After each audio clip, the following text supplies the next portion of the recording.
Welcome to the Sports Card Lessons Podcast. I'm your host, Big Ken. Whether you're watching on YouTube or listening on a streaming service, please like, subscribe, and hit that notification bell. You'll be notified whenever I drop any new content. Welcome. Thanks for being here. I hope everyone's NCAA brackets are alive and well. In honor of one of the first round upsets by a Connecticut team, I'm wearing my Yale shirt. Now we got Yale, we got UConn. I think everybody's picked UConn to win. So I don't know if that's going to, when everything is like a guarantee, this team's going to do it or something's going to happen. And if you play fantasy, it's like, oh, this guy's going to run for over 100 yards and do all this stuff, and then he runs for like 5 yards and can't do anything. So I hope they're not jinxing UConn, by everybody picking them to win. But hey, it's nice to have teams locally. I always say that's nice to have local teams to cheer for. It's been a busy hobby weekend. I set up Friday night. I walked shows on Saturday and Sunday. And as I sit down to record this,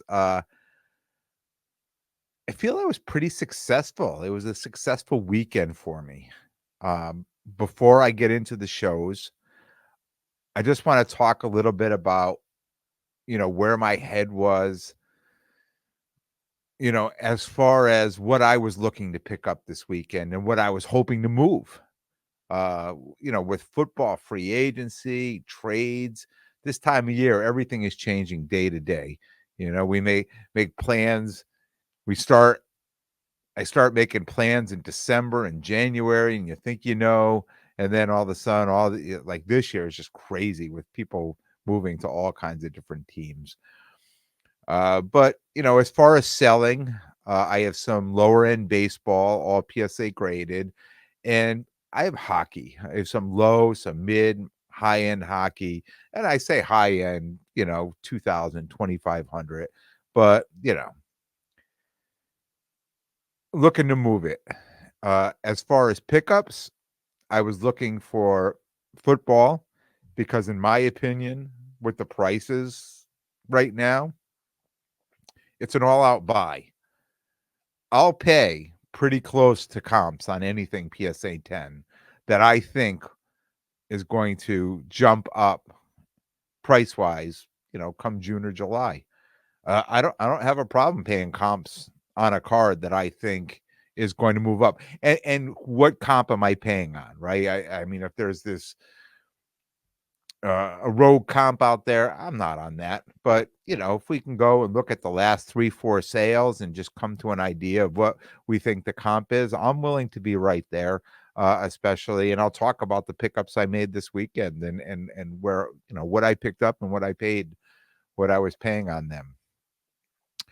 As far as lower end prospecting, I'm still picking up Hendon Hooker redemptions. I can't quite remember. I think those redemptions had to be in the system 6 months in order to trade them in. Um, I know there was some type of a time frame, trade them in at the National, and I think I have about 16 or 17 that are out there. And I just recently picked up 2 or 3 more. But you know what? I mean, every time a new product comes out, I think the Spectra just came out now, and I'm picking up, RPAs to 99 and to 75 and to 50 for 26, 29, $34. I'll do that all day. All this guy, I don't know if he's ever going to go sign, right? And you think I would have learned my lesson with redemptions, but this is just another angle that I'm taking because I think if he actually signed these cards and they were out, I think there would just be more money. I mean, people are just selling these redemptions off cheap. So I don't mind picking some up and taking a flyer on those. Another guy I just kind of started over, the last few weeks just because of stuff that I've listened to. Um, I'm picking up some Will Levis. It looks like the Titans are spending some money to build the team around him. And my philosophy, regardless of what happens in Tennessee when the season starts in September, I'll hoping to move all these cards just on the hype, right? Before the first game of the season.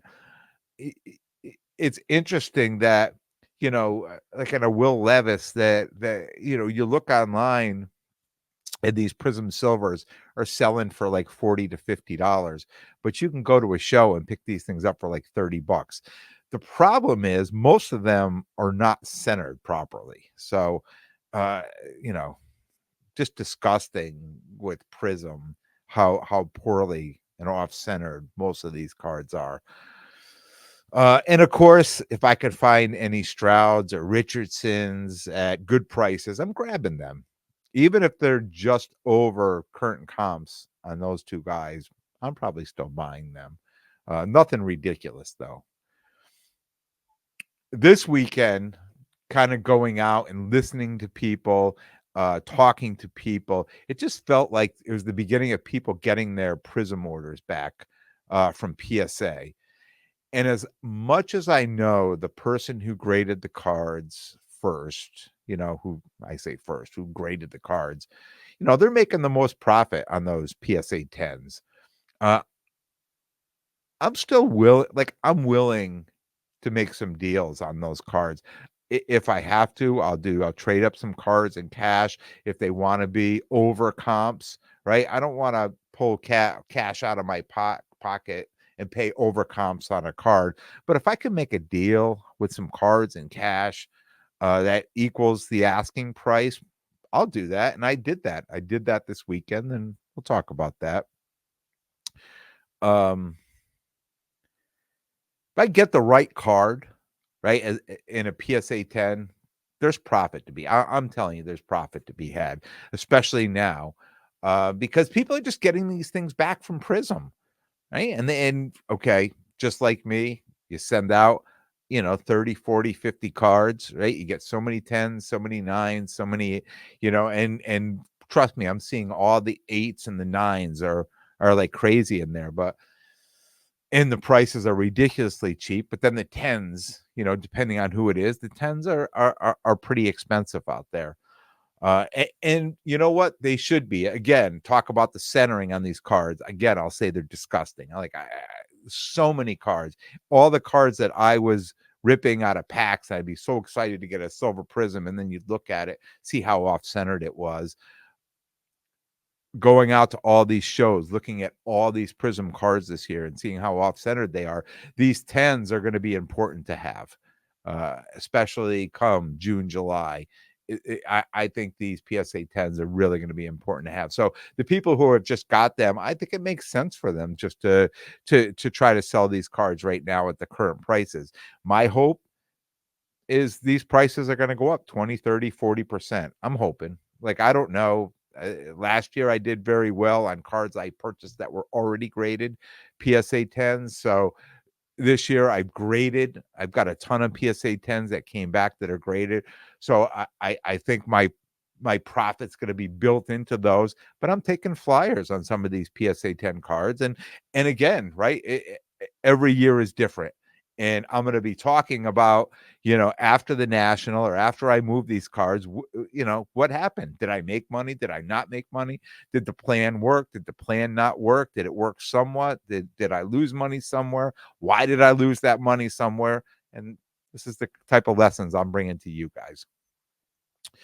I did move some baseball this weekend. I was happy to do it. So when I got this order back from PSA, I had a whole bunch of baseball. I had a bunch of PSA 10s and a bunch of PSA 9s. So I kind of gathered up the 9s, and I took them out this weekend, and I put them in cases and tried to make trades with them and things like that. So I was able to move some of the 9s, and I think it's probably still a little early for baseball right now, right? I mean, you hear people talking about, and I'm consuming content because I don't know that much about. I don't know when the perfect time is to move baseball cards, right? Is it like football? Is it before the season starts, and now they're talking about a call up, and they're talking about the in the spring showcase or whatever, who's doing what and whose cards are going to be jumping up. So I don't have that many different players. I have, a number of cards of similar players. So just keeping an eye on those. Hopefully by the time I'm, setting up at like the Fenway show coming up in May, maybe that's going to be the time to move it. If it's sooner, it's sooner. I'm just going to keep my eye on those prices and just try to figure it out this year. My first time doing baseball. Now I have from 2020, 21, 22, I have 5-row boxes of, first Bowman's, rookie cards, mostly mega box or Topps Chrome. So this is my first year figuring that out. I haven't bought any cards. I didn't buy the 2023 cards. I sold those all as wax. I never opened them. I just sold them. Bought no cards this year. So I'm going to figure out what I need to do with those cards. And this year is my first experiment with them, figuring out what to do with these baseball cards. I did not sell any hockey. It's so tough to move hockey around here. Even when, I put them in my case. People are like, wow, those are nice cards, but no, I'm not buying those. I went, 2 different shows. People have hockey. I'm showing them the cards. Hey, are you interested in these? Nah, no. It's so tough to move hockey. And I'm like, okay, I know I'm going to get a number of people that are going to comment in here and say, oh, hockey's easy to sell. Well, maybe it is. Maybe I just don't have the right cards, right? But I have a nice Gretzky autographed card. I have a nice Ovechkin red PMG. I have, Jack Hughes cards, all numbered, graded PSA 10s. So they're decent cards. It's not like they're junk cards. So I'm probably going to turn to IG and Facebook groups next, just to move what I have left of the hockey and move on from that. Lastly, before I get into the shows, I talked about Justin Fields back in January, saying anywhere he goes will be a better situation than Chicago, right? I mean, we can't hit home runs all the time, can we? I had no idea that they'd be trading him to be a backup in Pittsburgh. Right. So now what? I've got a bunch of, Justin Fields cards. And I don't think he's a bad player. I think maybe they're trying to set him up for success. We have no idea, because here it is, still March. And these trades have just happened. We haven't even seen the draft yet. So, what now? What do I do with these cards? Couple choices. Right. And I don't know if anybody else has gotten them, and what you think, like, after this, after him being traded to Pittsburgh. But I mean, you could sell the cards and get what you can. You could hold the cards, and for me, that would be putting them in that 2-row box, the slab box with the Zach Wilsons, the Mac Jones, the Trey Lance, the Kyle Trasks, and so on, right? Just these guys that, we've had high hopes for and invested money into these cards, and then they never did anything. But maybe they can make a comeback somewhere. Maybe not. For me, I'm going to do a little bit of both. So I bought some graded, I bought some non-graded, I graded some, I left some raw. So I think the PSA 10s that I have, I'm going to slide into that box, and I'm going to wait, and I'm going to just wait and see what happens. I'll wait to the next year. I'll wait to see what happens. And I heard a lot of people talking, and I listen to a lot of content with football, is that, it's a 6th round draft pick, but if he starts 51% of the games, it goes to a 4th round draft pick. So Russell Wilson's probably going to start, 51% of the games before they bring him in, or that's probably their hopes to do that. So it ends up just being a 6th round draft pick and not a 4th. So who knows what's going to happen, but it would be just enough probably to be able just to take those cards. It wouldn't be the first time I just took some cards and I just stashed them, and just hope for a better day. Now, if for some reason, people are starting to look for him and saying, hey, I'm looking for him, and those prices are popping up, I'll be the first one to move those cards out there. right? And you see what we can do with them. I didn't pay for a lot. I didn't pay a lot of money for those cards to begin with, so it's not like a big loss. I'm not taking a big chunk of money and putting it in the closet, right? It's minimal, so I don't mind holding that. Um, the raw cards, I'll drop into a singles box, whatever the current pricing is come June, and we'll see what happens with that. And really that really determines, you start with the raw, you start with the lower end stuff and see what people are looking for. I mean, there could be a number of Steeler fans that say, "Hey, look, you know what? I think he's the guy of the future, so I want to try to jump on his cards now." We'll see what happens. 3 shows in 3 days. And I can't use that because I've already used that line before. I have to use something else for the title. But it seems like a norm for me, right? I get into a weekend, I get into a groove, and I go 3 days. I set up Friday night in Plainville, Connecticut, a local show here. It was 6 to 9:30 show. My guy Alex at Ideal Cards, it's his show. I walked this show and talked about it on a number of episodes. The last time they did it was back in December. It was really busy. This one, I was set up at. I got a table at. Wasn't so busy, but I still sold the decent amount from my singles boxes. I referred to them way back in the early seasons as my soup boxes. Right, just put everything that comes out of these. Anything decent that comes out of this wax I rip, I put in there and I try to move them. And yeah, I sold a decent amount from the singles boxes. And more importantly, I made the first purchase of the weekend. I think it was a great purchase. I picked up a 2022 Donruss Optic Brock Purdy Hollow PSA 10. If you're on YouTube, I'm holding this card up. This card I paid $20 under the current comp, and it's just a card that I'm gonna hold till June. Now, I've never really been a Brock Purdy guy. I owned one of his cards. I bought it. I think it was at the East Coast National. It was a silver Prism Auto, and after I bought it, I said, maybe I'll grade it. Maybe I'll do this. Maybe I'll do that. And I bought it on the Friday. And then the Saturday, I got up and I was on my way to the show. And I said, you know what? I'm afraid of this guy. And this was last year before the football season started. And I said, I think I'm just going to move that card. And I did. And it was the only Brock Purdy card I ever owned. This is the second one I purchased. You know, went to the Super Bowl, right? Took the Chiefs to overtime. So, I mean, I think it's a card that people will be looking for, come, June, July. So, like I said, I paid $20 under comps, and it's a hold for me until then. I talked about it on the last episode. There's no such thing as a bad show, right? If you're selling, if you're buying, if you're making solid hobby connections, right? There is no such thing as a bad show. This show, right? Maybe a little slow. People were still buying. They had a TV set up.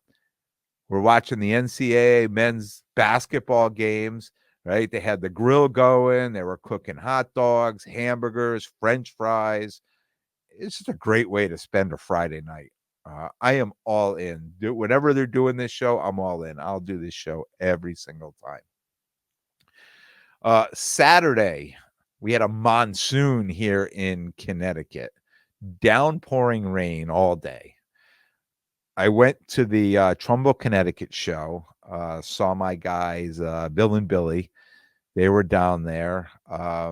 Rich, haven't seen him in a while. I ran into him. He was set up down there at Zwiddlebug Cards.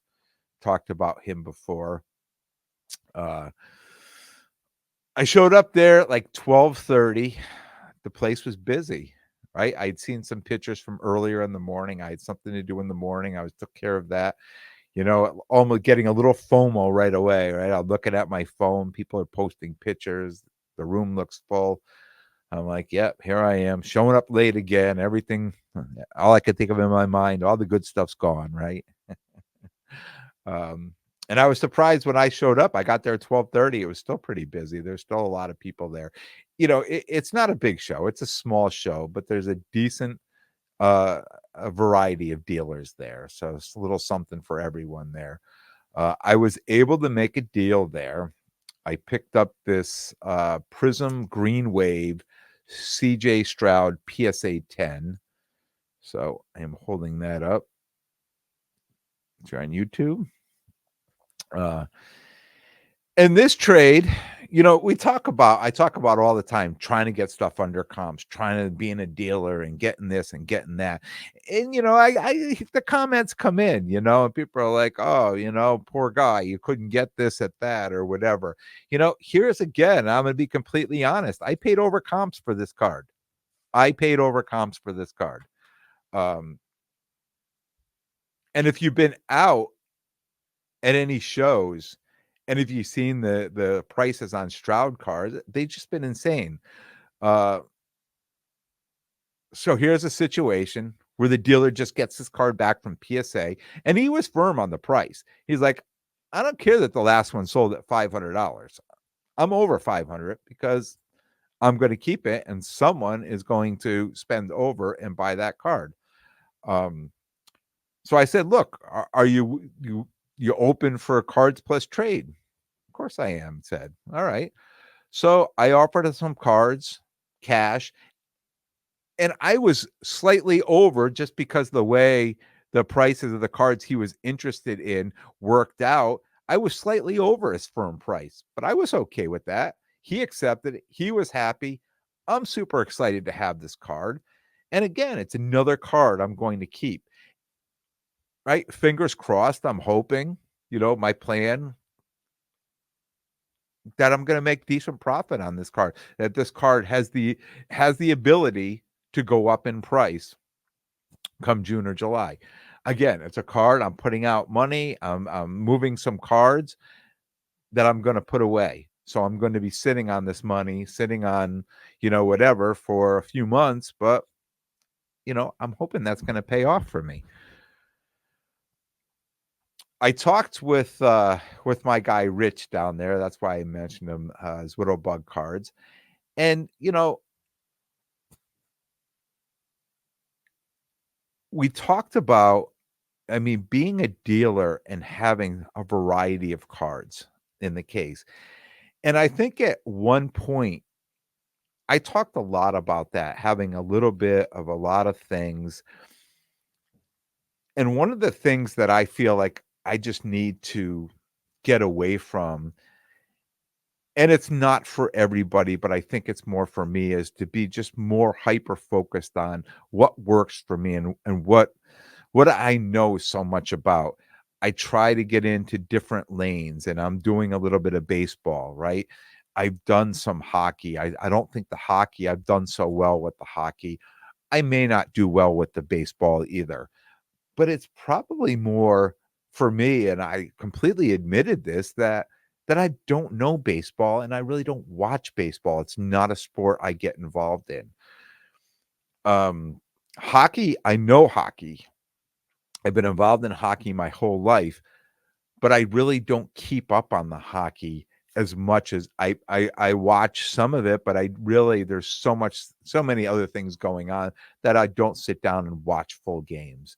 I read articles, I listen to what's going on, I get the recaps and things like that, but I don't watch as much as I do. Now with Connor Bedard out there, right? Everybody and their brother is chasing this guy, and people that know nothing about hockey, zero, maybe couldn't name any other players in the NHL, but they're ripping these boxes open, just trying to find this guy's cards. And I was at the show today where somebody ripped open, the kid was ripping open a tin and he was going through it. And I think he spent like $100 on this tin that, I think sells retail at what, 59 or something. So it's not, but he screamed he got a Bedard card and he pulled it out, and the guy walked over and he said, "Oh no, that's the glossy. That thing's like worth $60." Now the kid, you would have thought the kid hit the lottery. right, with the card. But he didn't even know. All he saw was the guy's name on. He had no idea that what a Young Guns was, and he was telling him, you need to get the Young Guns card. And he's like, well, what's the difference between this and so they had no idea. He was opening a box, he had no idea. But this is things that go on in the hobby. So me being a dealer, I'm saying to myself, like, I really know football, and I put time in 12 months a year with football. Football is not just a seasonal thing. It's not just from September to the beginning of February. It's all year. It's this free agency. It's the draft, right? It's training camps. It's preseason. It's 12 months a year for me. So besides that, the other thing I know a lot about, right, is pop culture because movies and TV programs. Like I know enough to get me in trouble. Let's put it that way. And I understand that pop culture stuff just kind of hits us differently. And I really have to control myself sometimes when I'm at the show and I'm looking into cases and I'm seeing, like, these autographed cards. And I was at a show. I was telling my wife this. I was at a show last weekend. I was set up at that show in New Britain, and one of the dealers had a Angelina Jolie. It was a Tomb Raider autographed card. And I looked at this card, I'm like, "Oh my god." I mean, it's like I almost needed to have this card, right? And then I look next to it, and there's a Vin Diesel, a Riddick card. Now, I love this movie. It's a movie I probably have seen 30 or 40 times over and over just because I love this movie. And I'm like, "Oh my god, I have to have this card," and it's like a $2,000 card. I'm like, "Well, maybe I don't need it that bad," right? But I'm looking at this stuff, and I understand that this stuff just hits differently with pop culture. So if you can put the right pop culture cards in your case, I mean, people who weren't even looking for that card may just show up, and I've seen it happen over and over. I buy cards and I put them in there, or I grade cards out of some pop culture boxes, and people who had no idea when they showed up to the show that they were going to buy that card that day, and they saw that card and they bought it. So I think those are kind of my two lanes that I really should probably stick to, because I know the most about, and it's easier for me to go out and find. Listening to it, I talked at the beginning about Will Levis. Well, it's because I've been listening to all this, NFL stuff on what they're doing over in Tennessee. I don't follow the Titans, but I just follow what's going on around the NFL, right? So I wouldn't know about that stuff with basketball, and I wouldn't know about that stuff with baseball, and I wouldn't know about that stuff with most sports. So I should probably stay more in my own lane, right? Um, On Sunday, I went to the White Plains show, Westchester County Center. Uh, Now I heard over the weekend, I've talked to people, uh, and I heard that neither the American Dream Mall show, that was the first time having that, and this show were well attended on Friday and Saturday. And I'm sure they were probably competing against each other, and probably the rain we had too maybe had something to do with it. The NCAA tournaments this weekend. I mean, people have traditions, and that's why I think Friday night may have been a slow show. I mean, a lot of people who would normally show up where I would see there, and I would talk to, and they're like, "No, I'm not making it. I got this party to go to, or meeting all these guys at a bar, or we have all these different traditions going on with the NCAA tournament," which I understand. And I think a lot of that with a lot of shows, was probably the reason they weren't that well attended. So I was hoping to show up Sunday and just get some great deals. Um, I made my first walk around the room, spotted some cars, talked to some people who confirmed, hey, the first 2 days weren't as good as we were expecting. But by the time I started my second lap, I noticed the room started filling up, uh, and people were buying. There were a lot of sales going on. And on top of that, there really wasn't a lot of football in the room, and the football that was in the room was really pricey. I mean, way over comps. Uh, People are allowed to ask anything they want, and one of the guys I talked to said, "Look, I'm putting a national price on this now because if I don't sell it now, I'll sell it at this price at the national." I'm like, "Oh, yeah, perfect." I understand. I understand. I'm trying to buy it to sell closer to the national, right? That's what I'm here for. Uh, my second trip around, same dealers. I'm like, there's a lot of people in this room now. I mean, it's really getting busy. And they're like, yeah, I sold more already since the last time I saw you than I sold in the last 2 days here. Like all of a sudden, this was the day. People were coming in, people were spending money, people were buying things. Then I said, well, I picked the wrong day. I should have come a different day, right? To try to get some other deals. But I made some deals. Nothing over the top, but I did try to work some trade plus cash for some of these bigger football cards. But no dealers were even willing to come close to comps when I asked about a trade plus cash. They'd pull some cards out and they'd look it up and they'd be like, "Yeah, I mean, I know the last sale was this, but I mean, trading in, they were like at 50% or 60% on the comps of the cards." And I'm like, "Yeah, no, I'm good. I'm all set."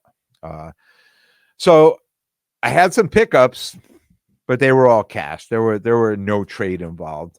I did pick up this. It's a Trinity Rodman. It's a rookie star silver foil SGC 10. I probably have 4 or 5 of these in a PSA 10. Again, it's a very hard card to get a 10 on. So whenever I see these in a 10, I pick them up. They're very inexpensive and they're rookie cards, right? So I don't mind taking these and adding them to my PC. I picked up a Will Levis Prism Laser PSA 10, and shout out to Lenny at Sports Cards 914 for the great deal on this. Appreciate that. I picked up the next 3 are raw. A Will Levis Silver Prism. And it was funny. I saw my guy Jerry down there, not on social media, and I was talking to him, and he was set up with another guy who I just looked through his thing, who had a lot of modern football, and he kind of got in the conversation, and I said, "You don't have any, Will Levis Silver Prism?" He goes, "Oh, I bought one yesterday," and he pulled this out, and easy deal, made the deal. This was kind of a weird sale on this card. Here's a Dalton Kincaid. It's a Pandora. It's the Prism Pandora, numbered to 400, another raw card. And I looked it up. The last sale on it was like $29 on the card, and it was in the case. And I said to the guy, "How much for the card?" And he said, "I don't know, it's my friends." He called them on the phone and he said, $10. I'm like, $10? Okay, here, I'll take it. Like I looked at the card again before I said it. I mean, it's slightly off centered, the card. I don't Probably wouldn't send it out to be graded, but the corners, the surface, everything else looked great on it. I was like, how can I say no to that card? And the last one is an Angel Reese Bowman U Best. It's a gold, number to 50. And I purchased this car. I asked the guy, "Can I take a look at it?" Um, he gave me a price. I counter offered. He accepted, and the guy said to me, he goes, "If you didn't buy it, I was going to buy it, but I would have bought it at his price." Like, and he said, I almost said to him, "I'll give you that because I saw that card and I was coming back for it, but out of respect to you." I said, "I appreciate that."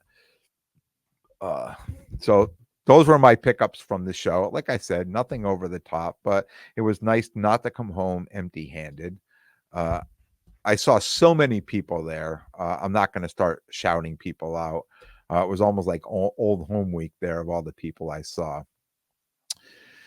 Over the weekend, it seemed to me like the wax was selling like crazy. I talked about the upper deck, everyone trying to pull a Bedard. I think even people who don't normally buy wax or people who buy wax of other sports are just buying a ton of this and good for upper deck, right? Good for hockey, that it's bringing so many people in to rip these boxes. And plus there's the one of one has $1 million bounty on it, and that's all you hear. It's all you hear people mentioning.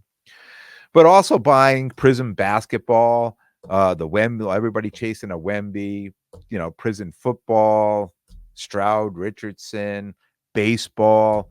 Just saw a ton of wax being sold over the 3 shows, probably more now than I seen, and even kind of started the weekend before when I was out at that show in New York. I was set up next to a guy, George, um, who does wax, and he was selling a ton of wax. Like, he was just set up with just wax alone, and he was just it was unbelievable how much wax he sold there.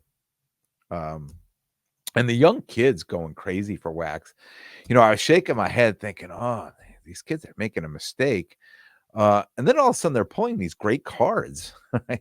These great cards out there. It's like, I know it's all luck.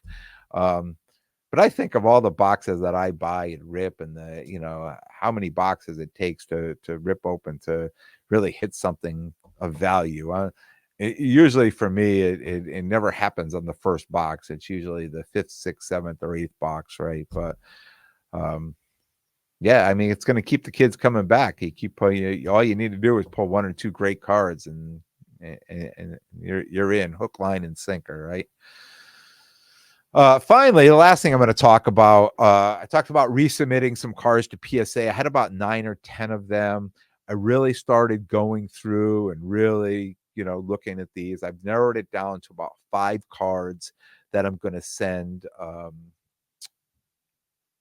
I'm going to do one more once over on these cards, and when I narrow it down to what I send, I'll share with you what cards I'm sending, and you can come along for the journey. We'll see what happens when they come back. It's interesting. Like, you kind of complain up front, and you look at this and look at that.